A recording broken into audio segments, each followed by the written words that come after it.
Welcome to the podcast and interview for the Islam Unraveled Anti-Racist Initiative with Resiliency BC. Thank you again, MLA Teresa, for joining us for this important interview. And Teresa, just my family, actually, my father grew up in Hong Kong, and so wow. Lei Ho Ma, Oh, and 你好，你好. Wow, you can speak Cantonese well. that's all I know. But Oh, I thought we are going to have the interview in Cantonese. That's my mother tongue. my apologies, but my father, he grew up in Hong Kong, and so anyways, my father, he smokes 2 packs of cigarettes a day, and he has very Chinese mannerisms, and he only likes to speak Cantonese, and that's his preferred tongue, just like I like to speak English. So it's an interesting connection. Oh, that's very interesting. So his mother tongue is Cantonese, right? Well, he was kind of raised there. So my grandfather, he worked with the government under the British the resettlement department in the 1940s, 50s, and 60s, and so Oh. my father grew up in Hong Kong, and so we have a Hong Kong connection. Oh, so in a way, I have some connection with him because I work for the Hong Kong government they have a call the Government Information Services Department. That department is doing the communication and promotion work for the whole government for every single ministry. So I'm the principal information officer there. So we are assigned to different ministry to be their spokesperson. So I was the civil servant for about a decade before I decided that we should emigrate to this beautiful country, Canada. Yeah, so we have some connection there. We used to be civil servant. Exactly. Yeah. Exactly. Our families have that shared history. So thank you. And Teresa, just wanted to, for those that aren't familiar with you and your work, please introduce yourself as not only you're the MLA in Richmond, North Richmond Center, and also you have a role as the critic for anti-racism in British Columbia. So please introduce yourself and your personal vision and journey, because it's a great accomplishment for you to come to this country and to be an elected official and for so many years to be at this stage. So please talk about that. Yeah, thank you, host Rod. It will be quite long because I've been in this country for more than 30 years. So maybe I should briefly talk about my background so that your audience knows who I am. Is that okay? Not Please, starting from the elected official. please. So I was born in Hong Kong. My parents are kind of like not exactly refugees, but they came to Hong Kong before the current Communist Party of China took over mainland China. So they kind of escaped communism by just crossing the border because my parents were born in the most southern part of China. It's called Guangdong province. It's now used to be called Canton. So they speak Cantonese, and that's why it's easy during that time for them to just cross the border down to Hong Kong. And I was born in Hong Kong, so it was a British colony. So all my life, I kind of educated under the British colonial system. And then after I did my undergrad university education in Hong Kong, in the Chinese University of Hong Kong, and I studied journalism. And because Hong Kong is a small island, so I always grew up thinking that I should try to see the world, even though Hong Kong is extremely cosmopolitan because of the political reason, because Hong Kong was cut off from China during that time. And that's why right towards the end of my university education, oh, by the way, I studied journalism. That's why I'm interested to know about current affairs, about what's going on in the community. I started applying for jobs which can take me overseas because my family is not rich. I can't afford to further my education overseas like many of my classmates because they come from well-to-do family. They can always do their university education in UK or in USA or in Australia. I can't do that. All I can do is to pursue my university education in Hong Kong, and yet I really want to see the world. So I applied for job. At that time, Singapore is considered a twin city of Hong Kong, and Singapore government during that era, Singapore is far behind Hong Kong. They feel that Hong Kong has a lot that they can learn from because Hong Kong is considered as the Pearl of the Orient, and is a great financial center. So the Singapore was trying to lure the Hong Kong all the university graduates to Singapore to work for them, because they feel that, well, they don't have to pay for our university education if they can get the so-called the cream of the Hong Kong community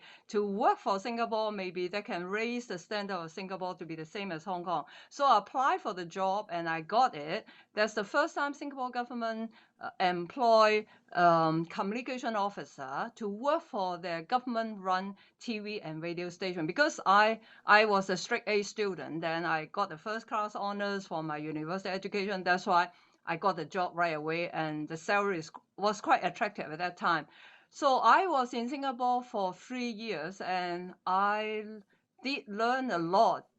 It was my first full-time job as a young lady. I was 22 years of age, and I was all alone there, and it helped me grow up a lot.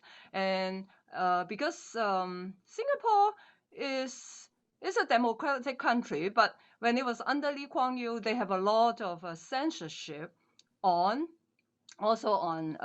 news, because it's a government-run radio station. I remember a great incident. You want me to share that? It's part of Please. my upbringing. So I think it's in, let me think, 1970, around 1976, if I remember correctly. I was the early morning news editor then. I was working for the English stream. And at that time, the news come from the telex, the fax machine. So at that time in the morning, so when there's some urgent news, that a breaking news, then it will be a lot of ding, ding, ding, ding, ding. So I rushed to the I think it's the fax machine or whatever machine it is, and I saw a lot of star there. It's Bruce Lee.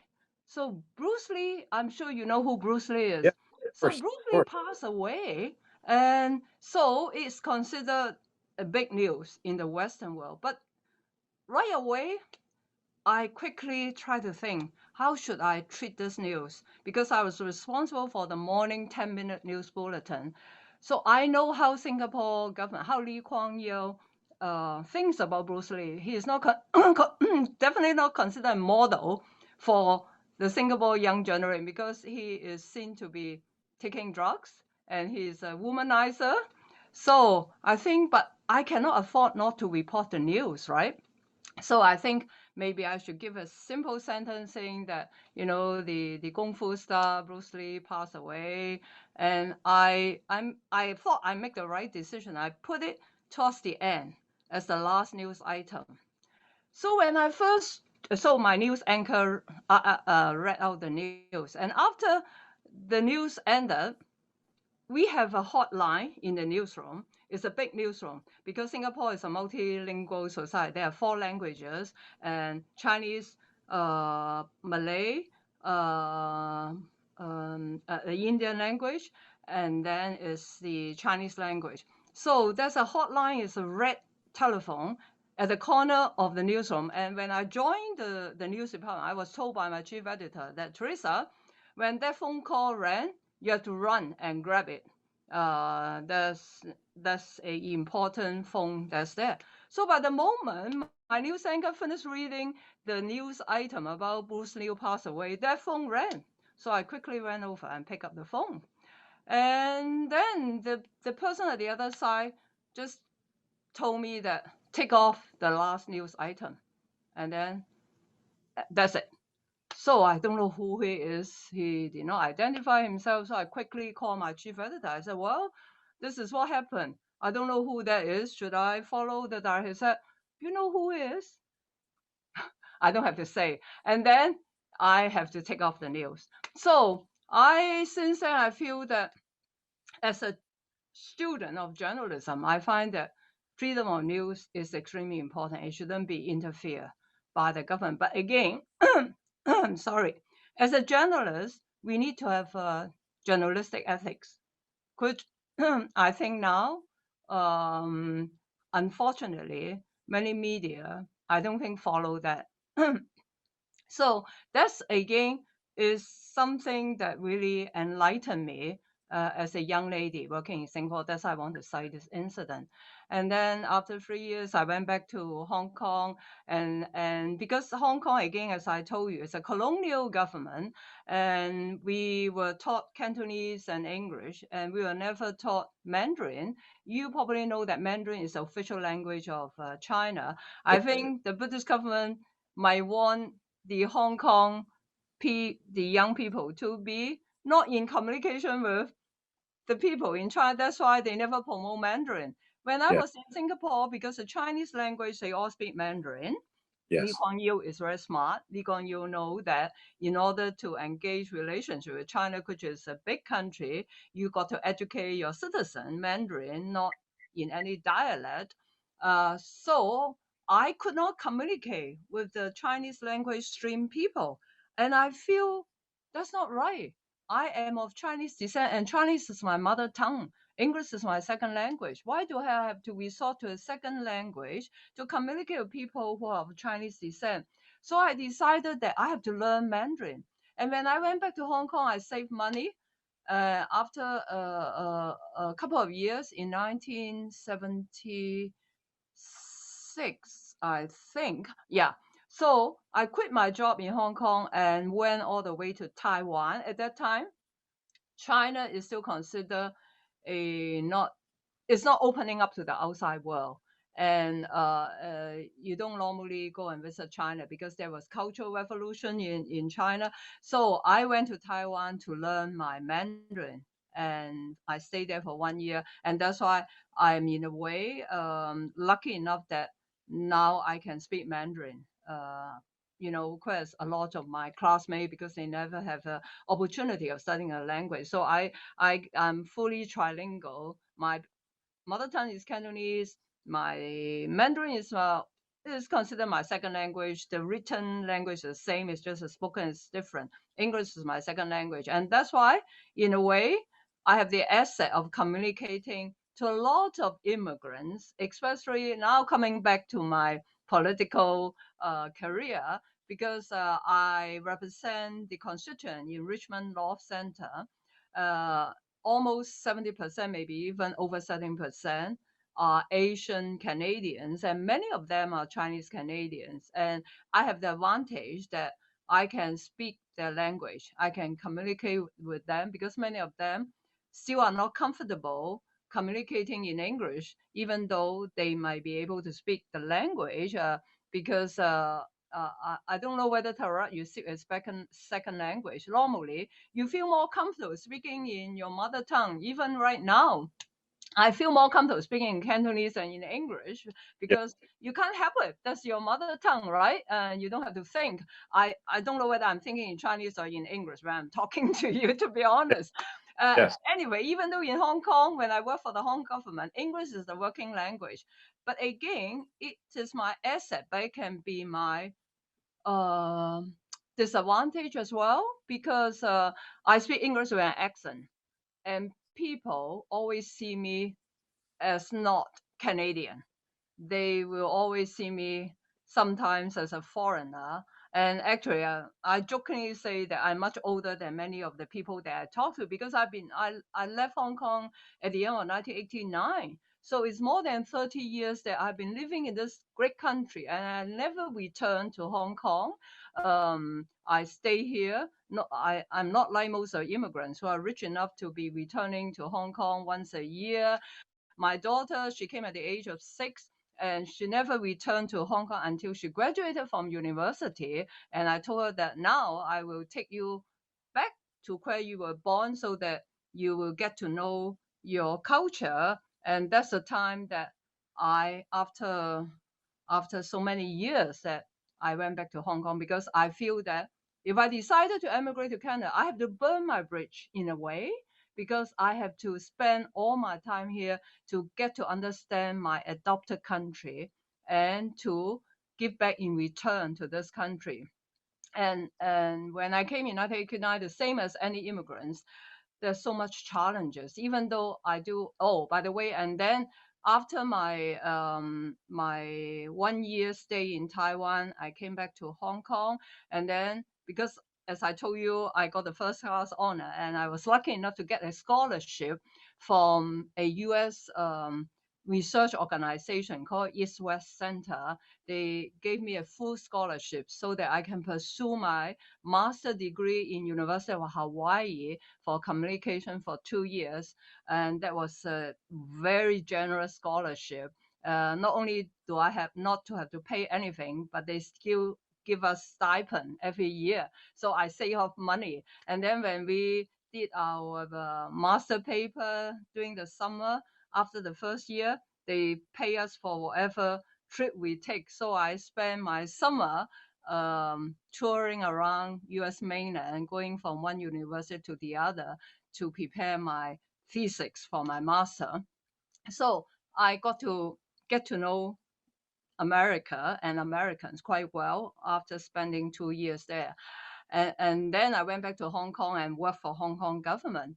But because of what happened in 1989, everybody knows about the Tiananmen incident, Yes. and I was worried that whether I can pursue journalism because that's my profession, and that's why we decided to emigrate to Canada.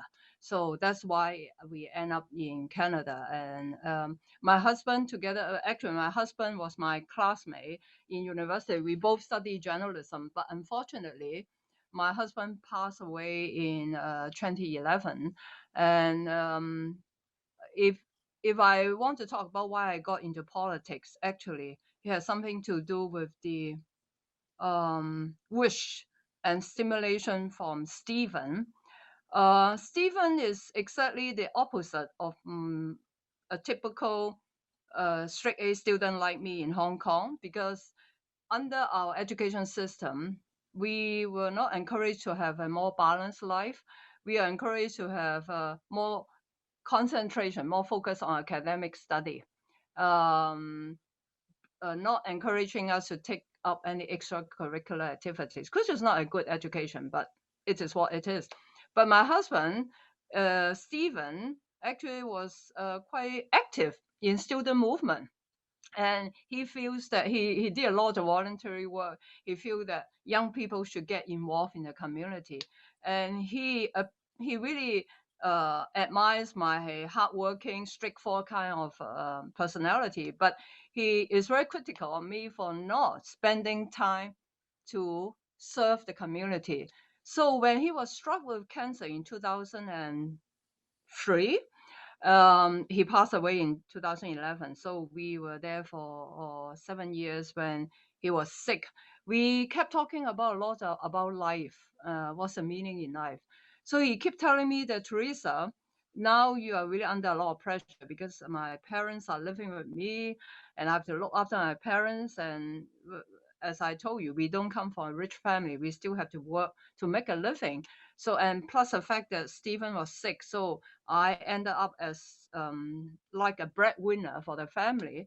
I at that time was working as the CEO of the multicultural radio station here, and in between, I started Channel M, which is now called Umli. It's the first ever multilingual news program, a live news one with Punjabi, with Cantonese, Mandarin, Tagalog, and Korean. And I was the news director that was instrumental in starting that multilingual news program. So I was starting that program at the same time Stephen, we heard the news that Stephen was struck with lung cancer, and we were told that he only had 1 year to live. Thank God, with his determination to survive, and I'm trying to get all kinds of whatever herbs or whatever medicine I think is good for him. I keep buying those medicine, and he managed to extend it for 7 years. So he during those 7 years, it is a blessing because we spend time talking to each other all the time. And he was telling me that by the time I'm in heaven and you are free of looking after me, and your parents are still healthy, and our daughter is already near the university graduation, and now my daughter is working already, she's an adult and right now, I hope that you can think about serving, giving back in return to the community. And he said that you have been so hardworking and you are so loyal to your employer, but you should take time out to do some community work. Then your life will be more balanced and there's more meaning in life. So he kept trying to educate me, trying to change me to serve the community, and that was really deeply ingrained into me. So when he passed away in 2011, actually, it's very interesting. I worked for the NDP government from 1996 to 2001. At that time, Glenn Clark was the premier, and I was recruited as the communication manager for the multiculturalism branch ministry under Wu Zhou. He was the attorney general responsible for multiculturalism. And because I worked really hard and at that time, the chief of staff really saw talents in me and asked me to be seconded to the premier's office. And that's why I moved to the premier office and started working for Glenn Clark. At that time, I was still new to Canada. Even after a few years, I still don't understand the politics as much. I never realized that once you work for the premier office, you'll be politically labeled. And so anyway, I worked for the premier office for several years. And then in 2001, uh, NDP lost power and then BC Liberal took over. And strangely enough, I was laid off by Gordon Campbell because I was being seen as too close to the NDP government. And I worked in the provincial government for almost 6 years. And I was laid off, and my former boss in the multicultural radio station, where I used to be the news director, hired me as the CEO to look after the multicultural radio station in 2002. And then in between, the Channel M, the first ever multicultural TV news station, was opening up, and they wanted me to start the news program because I have multiculturalism experience and I'm a professional, media person.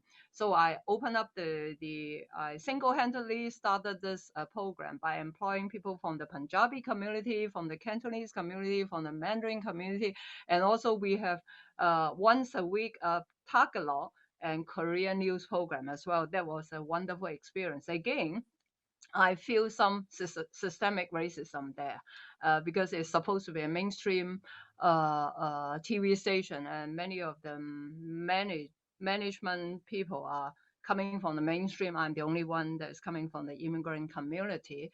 And in 2000, actually, NDP, as I told you, I worked for the NDP government, and I got to know many of the NDP ministers and MLA, and they all, I would say, they quite value my talents, and they've been asking me to run for NDP. I'm not shy about talking it, and I respect many of the MLAs there. But my basic ideology coming from Hong Kong doesn't agree with NDP, so I politely decline it. But when Christy Clark, the then premier, approached me and asked me at the end of 2012, yeah, the election is 2013. So when she approached me, I was talking to my daughter, asking her, well, it's really strange that NDP approached me to run as a politician, and now I decline, and then yeah, BC Liberal approached me again. Should I or should I take it up? You know why I hesitated? Because being a journalist, I pay a lot of attention to politics. I feel that as an elected official, you really have no life of your own. You basically have no privacy. You expose yourself to your all the electorate, which should be the way because you are a public servant and you are being paid by the taxpayers. So I feel that I don't want that kind of life, right? So, but then I was thinking, how come it looks like that the political door keep knocking at me? So I talked to my daughter. She said, "Oh, mom, you are always interested in politics, and you know that dad always wants you to serve the community. Maybe that's his wish in the heaven that this is a way that you can give back in return to the community." So I thought about that, and that's why I decided to take up the political career. And that's why I ran for politics in 2013. And I was elected right away. And I have to thank Critic for giving me this riding. At that time, it was a safe BC Liberal riding, and I got elected. And then right away, I was appointed as a minister for international trade and also for multiculturalism. And also, I was responsible for Asia Pacific strategy because during that time, uh, we are being BC is known as the Asia Pacific gateway, and we haven't had that much trading with Asia Pacific region all along. Canada is a trading partner, traditional trading partner. Of course, is the United States and also with Europe. So Premier tasked me with the assignment to try to open up because it's important to diversify our trade. In case anything happen, you can see how much challenges we have with the United States. So even though 80% of our trade is with United States, but sometimes there's some hitch-up that the president might just decided to impose a lot of tariff. Or, like, for example, on our lumber, actually that's what happened when Gordon Campbell was a premier. All of a sudden, our lumber agreement with USA is coming up for renewal, and they are suddenly imposing a lot of tariff, making our lumber not really competitive in the state. And that's why we open up the Asia market, especially China market, and also Japan, and now India. And then we managed to ship some of our lumber to Asia, and instead of putting our eggs in one basket. So that's why I was tasked with this assignment to open up the Asia Pacific region. And when I was a multiculturalism minister, that's what I have my first encounter with how much racism is deeply ingrained actually in BC.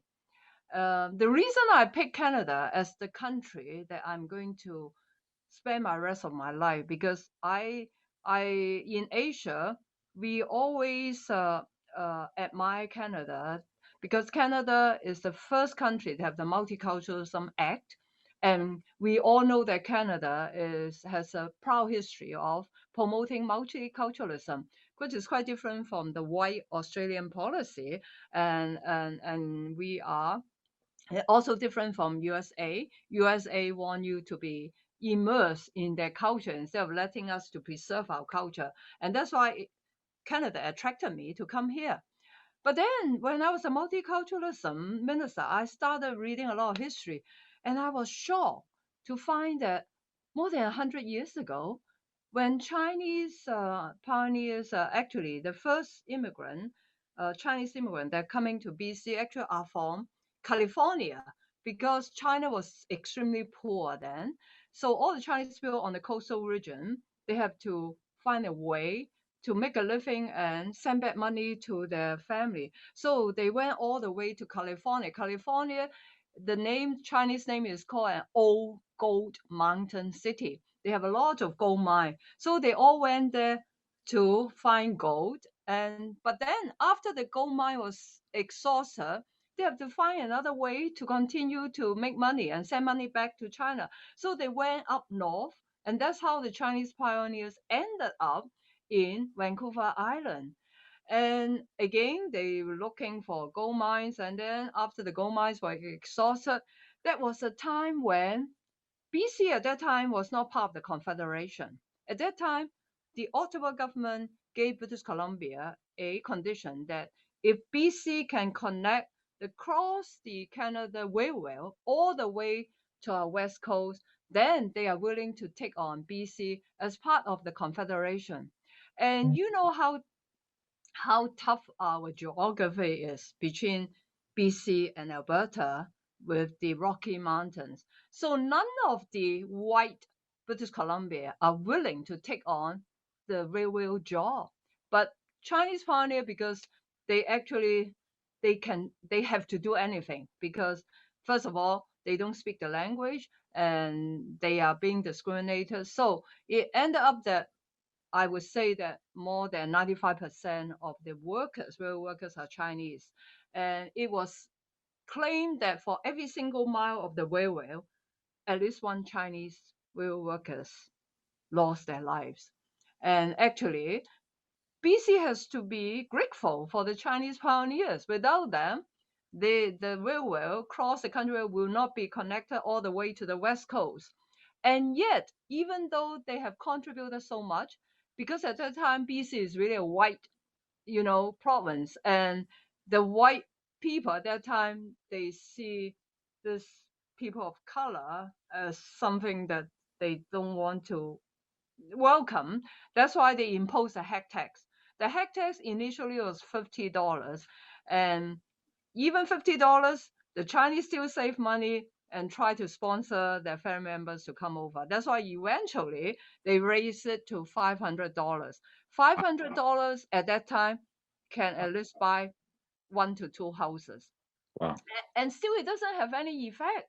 So eventually they have a Chinese Exclusion Act that actually shut the door for any immigration from China. So what I'm trying to tell your audience is we have to learn history. If we don't learn history, history will repeat itself. So BC really has a shameful dark chapter in our history.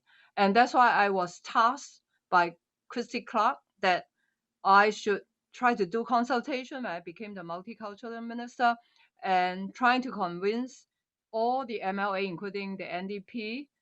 At that time, there's one Green Party and one independent, that they will agree for Christy Clark to officially make an apology at the legislature to the Chinese Canadian community for all the past wrong that the BC government has done.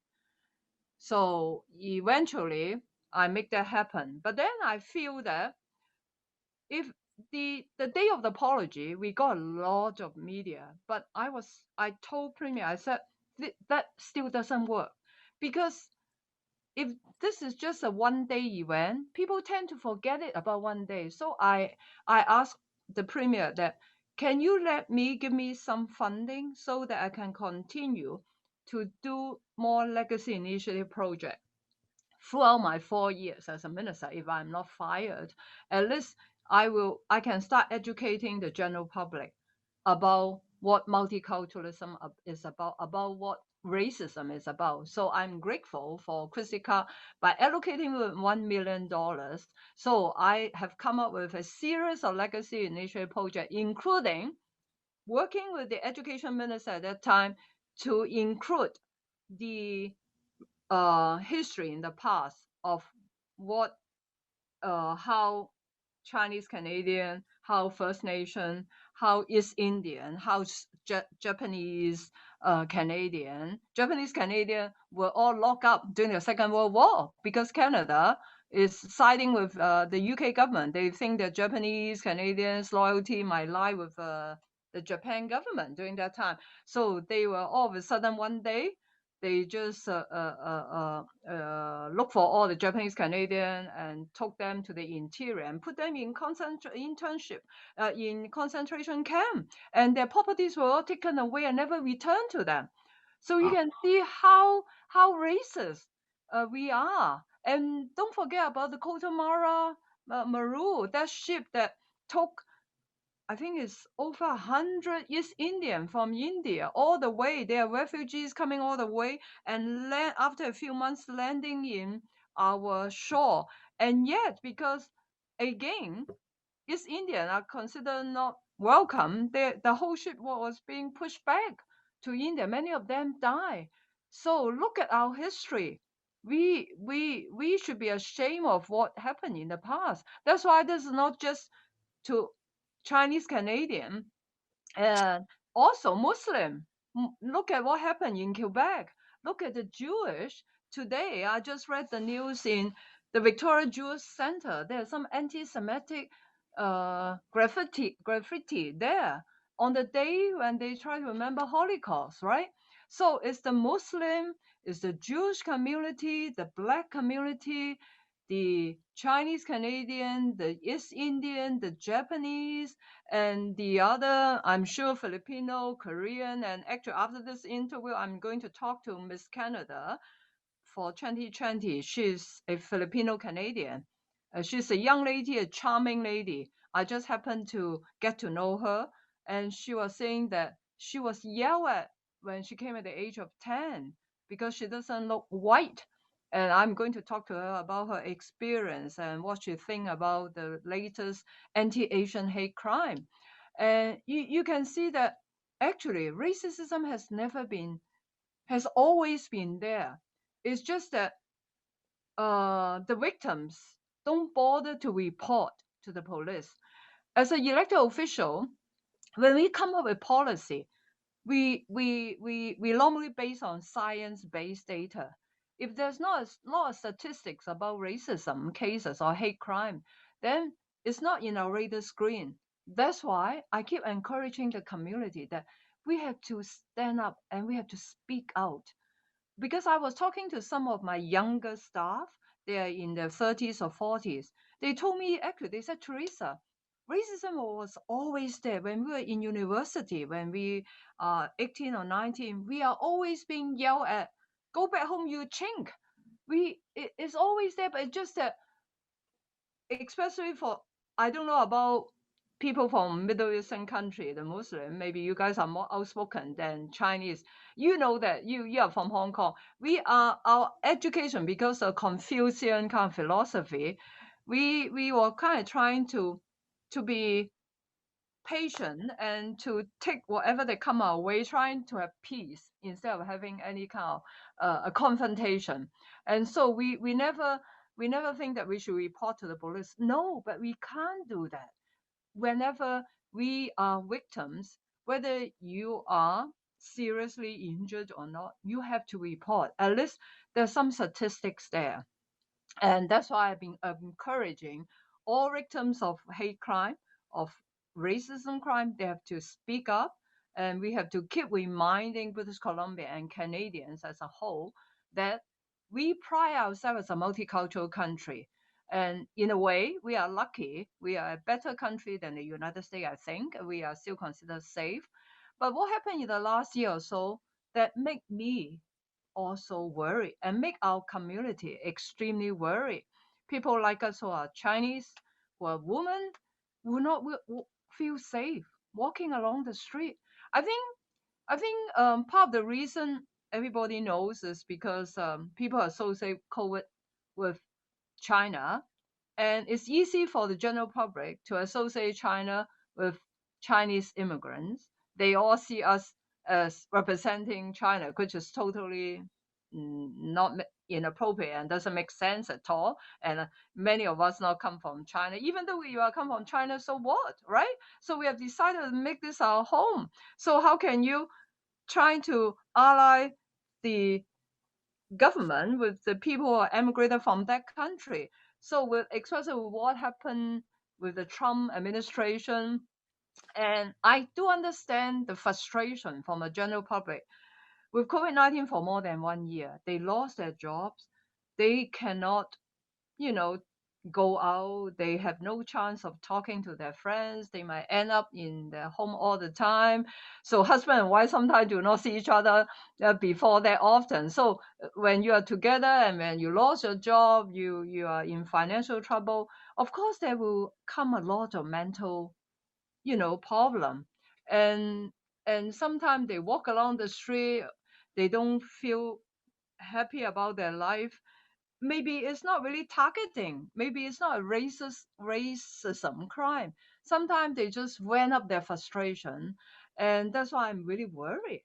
And that's why it comes back to why I suggested to propose our Peace Liberal Caucus, propose that this government declare May 29th as the Anti-Racism Education Day. First of all, let me go back. Let me go back and talk about our overall um, focus. Last year, since this started to rise, this anti-racism Asia crime, our caucus, BC Liberal Caucus, talk about how are we going to really once and for all at least try to minimize this kind of incident. We feel that we have to take two prongs. One prong is to education, promotion of anti-racism and the beauty of multicultural. The other point is the government must try to put in more resources for the police force, because right now our CMP, their hands are tied because there are so many cases that they have to tackle. So when they are given the racism or hate crime, if there's nobody that is dead, that has been killed or seriously injured, they might not take it as a priority. I don't blame them because they don't have enough resources. That's why I think as a government, the provincial government should put in more resources to the police force and give clear direction that you have to treat hate crime and racism crime as a priority. That's one thing. And they also have to increase the resources for the prosecution branch, because if the prosecutors have a lot of assignment in their hand, if the police pass on a case to them, they will see whether this is something that is very serious, and if not, then they will put it aside and work on other more serious cases first. Again, the government should give clear direction to the prosecution branch, telling them that, giving them more prosecutors so that they can work on the hate crime cases, so that we can put the culprits in jail. We have to send the message out loud and clear that if you commit hate crime, there's consequences. And then I think we need a hotline for us to report racism case, because right now you call 911, again 911 is all overwhelmed. The operator on the other side, they have so many calls, and they first of all ask you, anybody injured, nobody injured. They might not intentionally brush you off, but they might not spend so much time with you, which again I don't blame them. Then many of my constituents come and talk to me. They said that, Teresa, you keep on asking us to report the cases, but what's the point wasting our time? In the end, there's no outcome coming out of it. We are so busy. We don't even bother to report. And that's why I think a dedicated hotline with multilingual support is extremely important. So there's one approach on the enforcement side.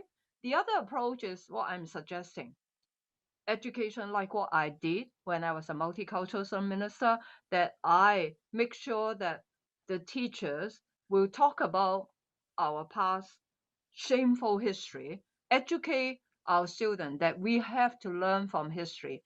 At the end of the day, I always say, except the First Nation and the Aboriginal, they are the ones that are here from day one. All of us immigrants, we are all emigrating into this country. So you can't tell me, because I look like Chinese, to go back to China. And many of my friends say, I'm not even from China. I'm from Singapore. Maybe I have some Chinese friends who were born in India. I was telling the white people, if you ask me to go back to China, you should go back to UK or to Holland, wherever you are from, right? So we are all equal. This is not a country of white people. This is a country of people of all colors, of all religion. So we have to raise awareness. We have to raise awareness of the adult population.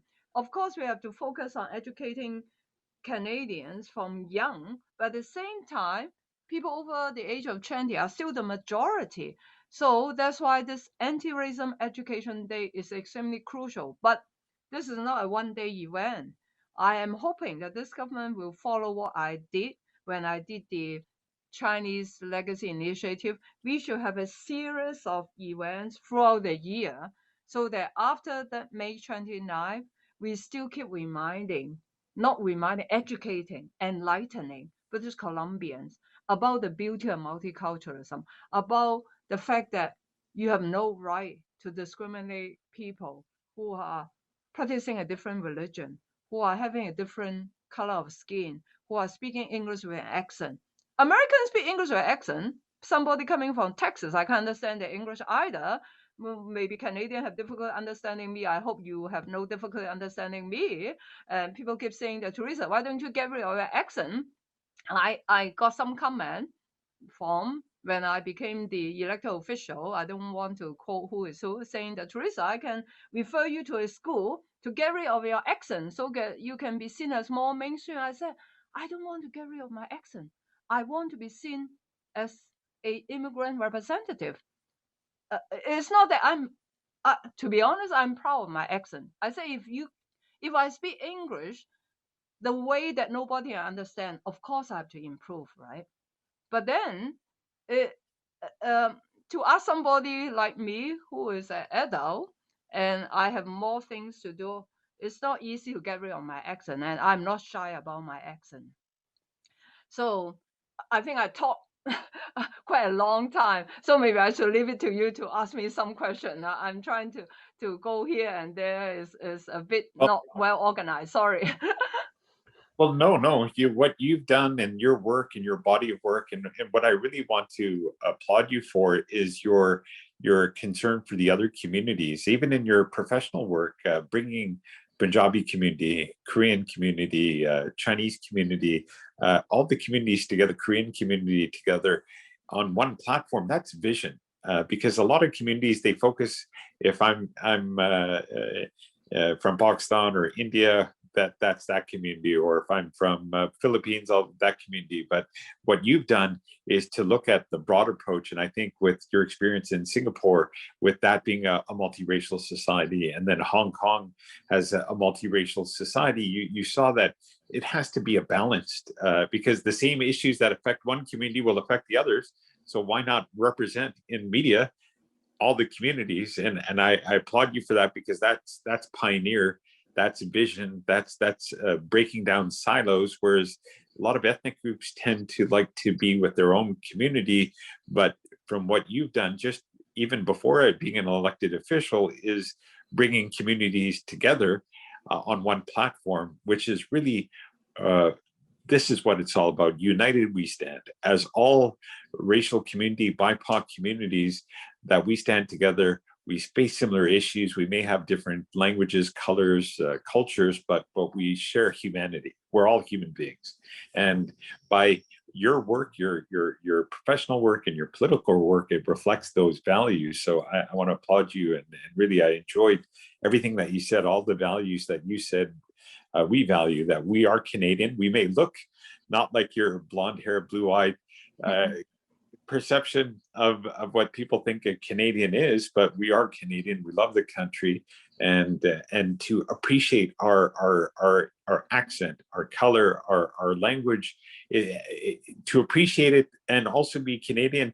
It's not mutually exclusive. We can do it both, because this is what this country, I believe, is about. And but you said something powerful, and this is really what's happening is history repeats itself.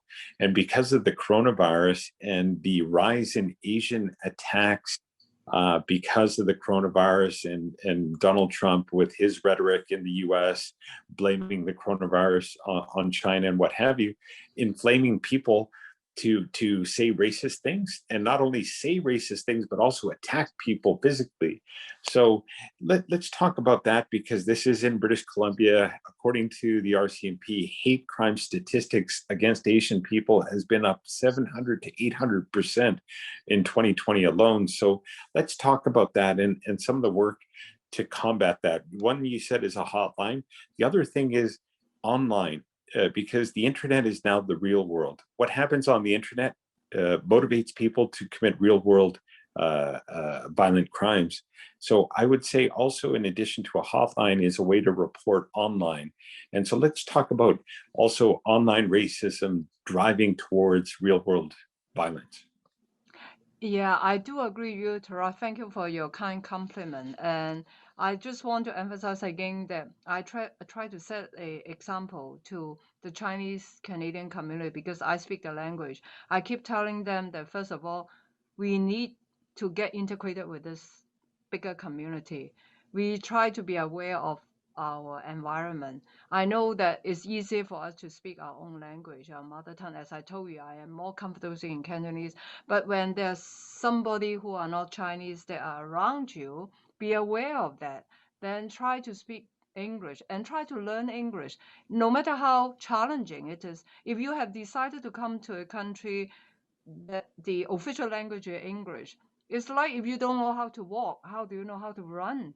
It's like my mother. I really admire her. She came at the age of, she's now 96. She came at the age of 70, and she keep asking me to teach her English, and I use tape a lot of conversation for her, even though she has not learned much. But this is the kind of altitude that one should have. You should try your best to be able to communicate one another. Just imagine, Taraji, if I don't speak English, how can I communicate with you?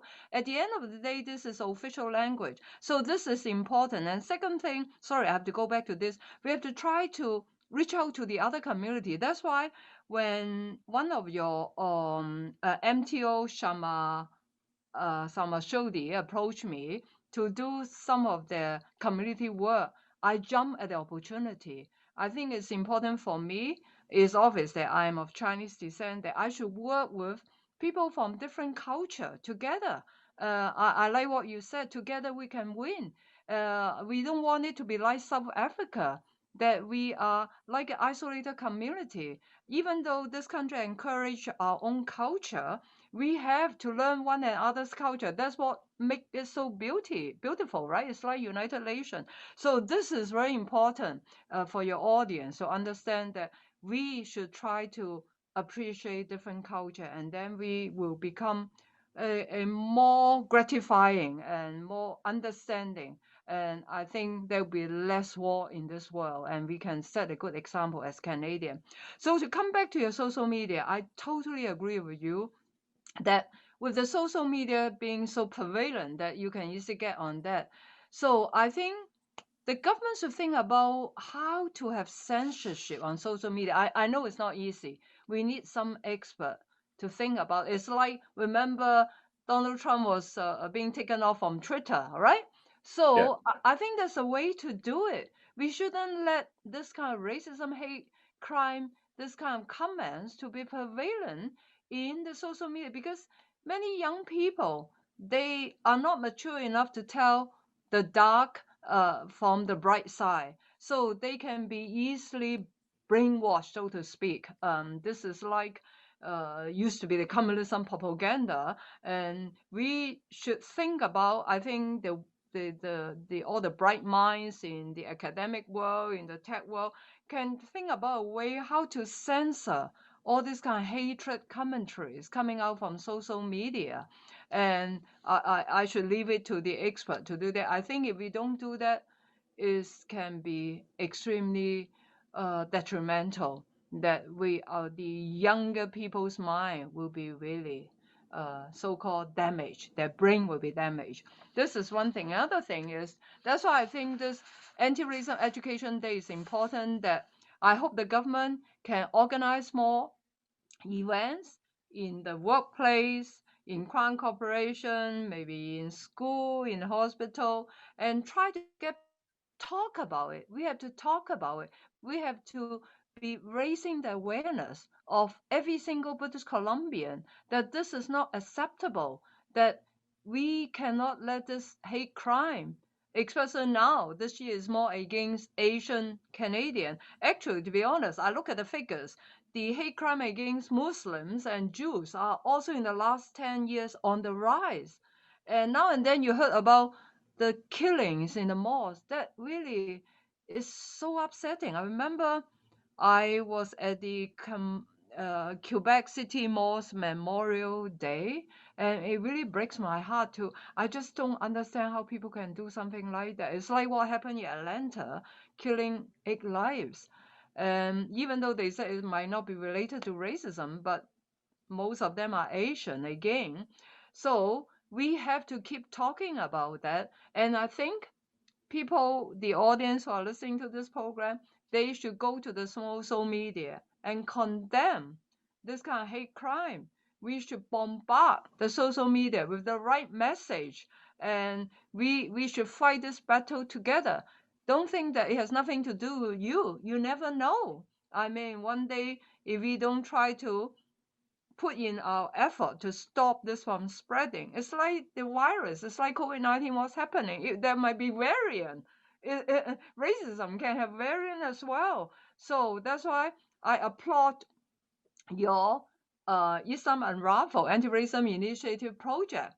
This is exactly the kind of thing that we should do. It's like 2 weeks ago, I went to the rally, the anti-Asian hate rally, stop anti-Asian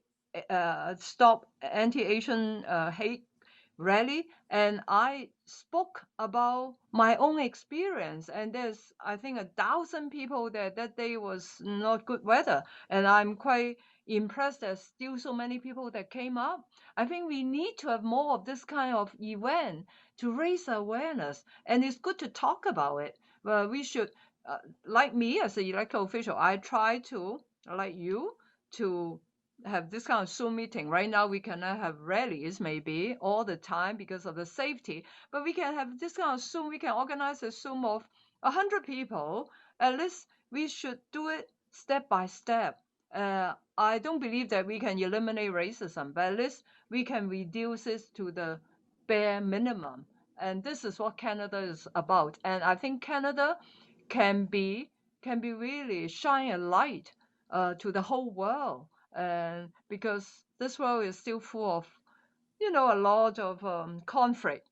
And I think as human beings, we should really think hard on what life is all about. Agreed. And you said it very well, Teresa. And I think we're allies, and I'm looking forward to working with you on anti-racist initiatives because united we stand. And I wanted to honor you and your work, and appreciate to work with you. And we want to share this with our audience to really convey the fact that there are people like yourself that are examples, that you can come 30 years ago, work hard, have a successful business, bring all different communities together, and also be an elected official representing the province, representing Asians, but also representing other communities as a role model. So thank you, Teresa, for joining us, and looking forward to connecting soon on hopefully this May 30th day for Anti-Racism Day. We'd love to work with you on that as well.